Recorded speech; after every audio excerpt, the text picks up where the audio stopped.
Does Reverend Ntim Fordjour have evidence? Sorry? Does he have evidence?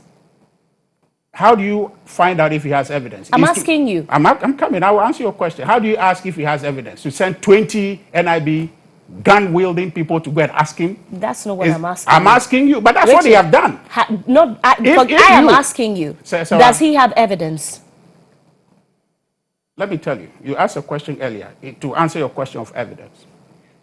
Already I've told you that you are not expecting Ntim Fordjour to carry a handful of... Well, I'm getting... That's fine, but I'm asking so what evidence are you asking for? You, as the Director of Communications for the party, and someone who has been following this matter very closely, you were in his house yesterday. Yeah. Are you personally...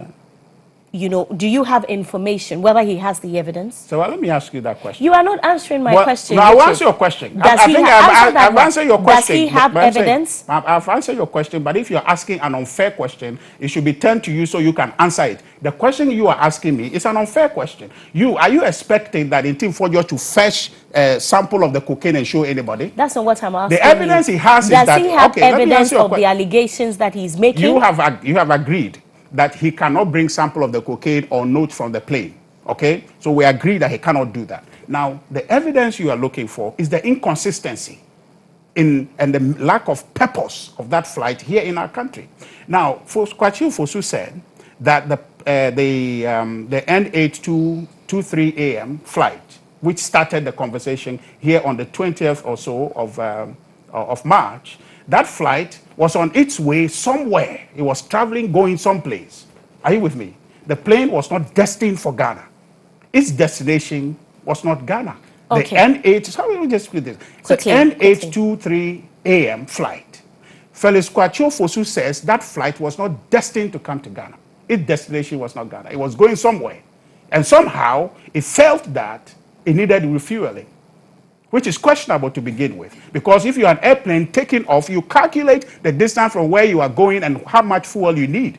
So where were they going? And they didn't know how much fuel they need. But airlines stop for refueling all the time. I'm saying that it's only emergency situations. But I'm just saying that wherever they were going, Felix says that they got up there and they were tired, okay? And they wanted to rest. He didn't say That's what they said. They said they landed here for crew rest. He said when they landed. No. He didn't say when they were up there, they got tired. How would they decide that they were tired? They got crew rest happens in this country all the time. But I'm saying that he's saying that that flight was not coming to Ghana.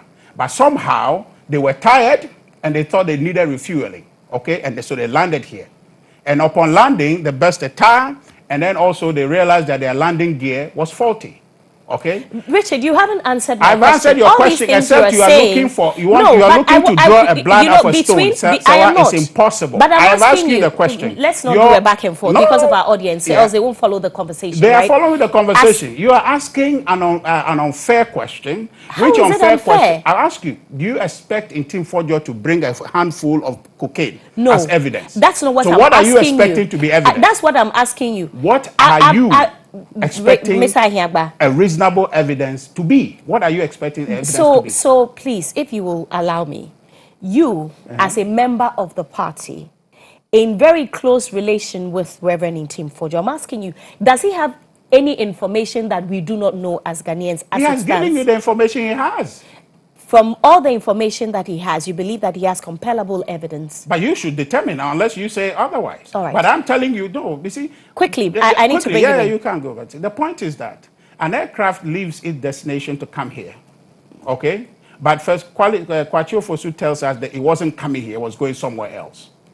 But what we have learned is that the aircraft was destined to come to Ghana. It stayed in Ghana 5 days and left. Another aircraft came, supposedly, according to Felix Kwachio, that was coming to deliver some parts to it and whatnot. And after it delivered the part, it went out of Ghana. And then that flight came back to Ghana. Felix didn't tell us that. So there's demonstrable inconsistency in the narrative, which is a basis enough. A government that is focused on fighting illicit financial flows and drug trafficking should take interest in that tip-off to say that, please, let's find out if there's something there. Look, it's not going to cost the government anything other than what they're already doing to investigate and fight that crime. The crime, illicit financial flows and drug trafficking is fought based on suspicion. Nobody goes and carry cocaine and say, look, this is cocaine I found. It's based on evidence. The whole national security setup is based on tip-offs.